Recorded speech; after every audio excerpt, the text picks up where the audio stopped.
Hello everyone, this is Tom Fox and I'm the Compliance Evangelist. I'd like to welcome you to my January 2018 podcast series of 31 Days to a More Effective Compliance Program. But first, a word about this month's sponsor, Conversant. Conversant brings a different kind of ethics and compliance solution to your organization.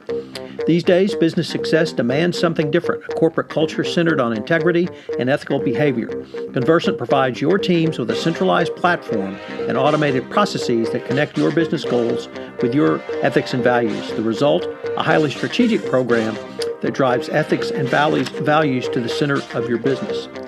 Through the use of the Conversant Ethics Cloud platform, it gives you the choice of what you need according to your compliance program maturity.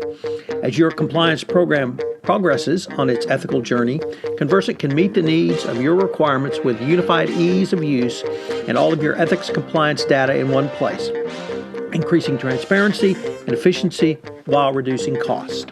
If you have been following me over the past year, you know that I have gone on a one-year exploration of various components of a best practices compliance program.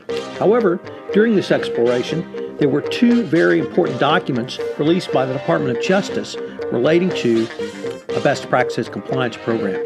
In February 2017, there was the Evaluation of Corporate Compliance Programs document, and in November 2017, there was the announcement of the new FCPA Corporate Enforcement Policy.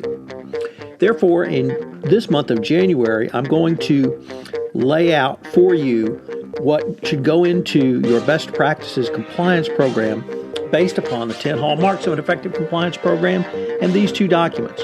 Over the next 31 days, I will be exploring the best way to more fully operationalize a compliance program using the most recent DOJ resources. I hope you will join me for the full 31 days as we engage in an exploration to a more effective compliance program. 31 Days to a More Effective Compliance Program is a part of the Compliance Podcast Network. Day 16, Third-Party Risk Management Process. As every compliance practitioner is well aware, third parties still present the highest risk under the FCPA. The Department of Justice Evaluation of Corporate Compliance Programs devotes an entire prong to third-party risk management. It begins with the following: risk-based and integrated processes, asking the following questions. How has the company's third-party management process corresponded to the nature and level of the enterprise risk identified by the company? How has this process been integrated into the relevant procurement and vendor management processes? Next, appropriate controls. What was the business rationale for the use of the third parties in question? What mechanisms have existed to ensure that the contract terms specifically described in the services to be performed, that the payment terms are appropriate, that the described contractual work is performed, and that the compensation is commensurate with the services rendered? This first set of queries clearly specifies the DOJ expects an integrated approach that is operationalized throughout your company. This means your compliance program must have a process for the full life cycle of third-party risk management. There are 5 steps in the life cycle of third-party risk management which fulfill the DOJ requirements laid out in the 10 hallmarks of an effective compliance program and the evaluation. They are, number 1, business justification. This is broken down into 2 parts, business justification and business sponsor. The purpose of the business justification is to document the satisfactoriness of the business case to retain a third party or business venture partner. The business justification should be included in the compliance review file and is assembled on every third party and business venture partner at the time of the initial certification, and again if the third party relationship or business venture is renewed.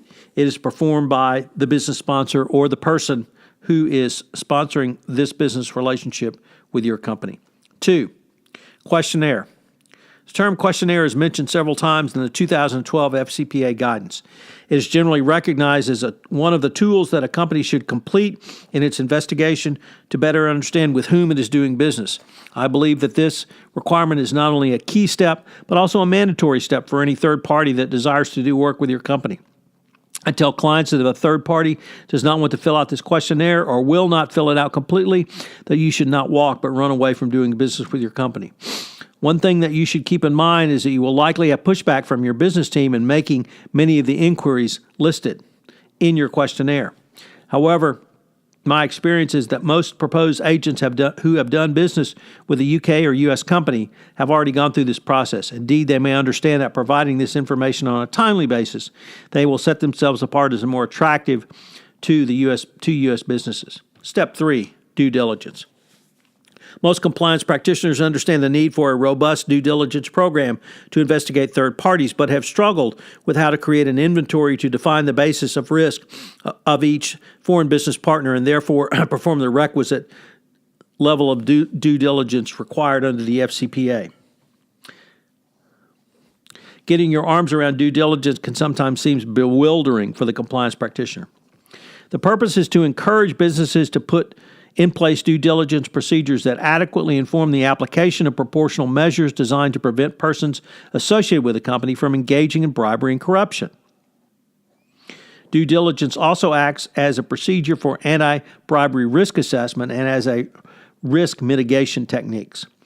Both of these components operate as compliance internal controls. After you've completed steps 1 through 3 and then evaluated and documented your evaluation of the information provided, you're ready to move into step 4, the contract. In the area of compliance terms and conditions, the 2012 FCPA guidance stated additional considerations include the payment terms and how those payment terms compare to a typical payment terms in the industry and country, as well as the timing of your third party's introduction to business. This means that you need to understand what rate of commission is and whether it is reasonable for the services delivered. If that rate is too high, this could be indicia of corruption, as high commission rates can create a pool of money that is used to pay bribes. If your company uses a distribution model on its sales side, then it needs to review the discount rates it provides to distributors to ascertain the discount rate it warranted. Under the contract, you must first determine how, or rather, that you have evaluated the information as well. So, step 5, management of the relationship. I often say that after you complete steps 1 through 4 in the life cycle management of third party, the real work begins, and that's found in step 5, the management of the third party relationship. The evaluation specified the importance of the final step when it stated under the topic management of relationship the following questions. How has the company considered and analyzed the third party's incentive model against compliance risk? How has the company monitored the third parties in question? How has the company trained the relationship manager about the compliance risk and how to manage them? How has the company incentivized compliance and ethical behavior in third parties? While the work you've done in steps 1 through 4 is absolutely critical, if you do not manage the relationship, it will all go downhill very quickly and you might find yourself with a potential compliance violation.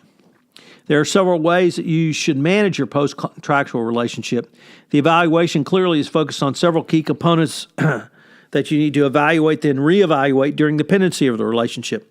Incentivizing through compensation issues, training, and ongoing monitoring through oversight and auditing are all key tools the DOJ expects that you use going forward after the contract sign. The bottom line is that all the work you've done in steps 1 through 4 will not be for naught, and that you will have a compliant anti-corruption business relationship with your third party going forward. I continually give my mantra of document, document, document. Each of the steps that you take in the management of your third-party relationship or your third-party risk management program must be documented. Not only must they be documented, but they must be stored and managed in a manner that you can retrieve them with relative ease. The management of third parties is absolutely critical in any best practices compliance program. As you sit at your desk, you should take heart because there's clear guidance on how to do it. So what are today's 3 key takeaways? Number 1, use the full 5-step process for third-party risk management. That process is, again, business justification and business sponsorship, questionnaire to third party, due diligence on third party, compliance terms and conditions, including payment terms, and then finally, management and oversight of the third party after contract signing. 2, make sure you have your business team involvement in the entire process and buy-in before you begin.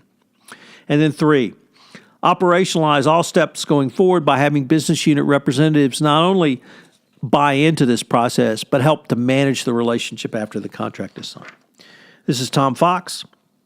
I hope you have enjoyed day 16 of 31 Days to a More Effective Compliance Program, and I hope you will join me tomorrow when I take up the very difficult topic of managing your third parties. This is Tom Fox again. Thank you for listening to this episode of 31 Days to a More Effective Compliance Program, sponsored by Conversant. I hope you will join me tomorrow and indeed for the entire 31 days in January, while I will be exploring the best way to more fully operationalize your compliance program using the most recent resources the Department of Justice has communicated to us, the evaluation of corporate compliance programs, and the new FCPA corporate enforcement policy. This is Tom Fox. Thank you again for listening. 31 Days to a More Effective Compliance Program is a part of the Compliance Podcast Network.